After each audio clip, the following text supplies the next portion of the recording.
شب عجیبیه حسن.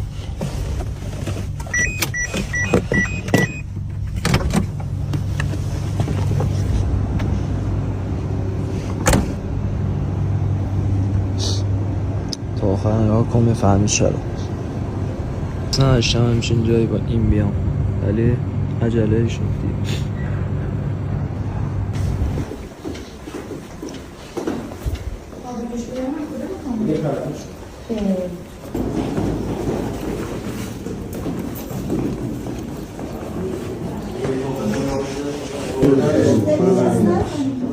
سلام دورت بگردم.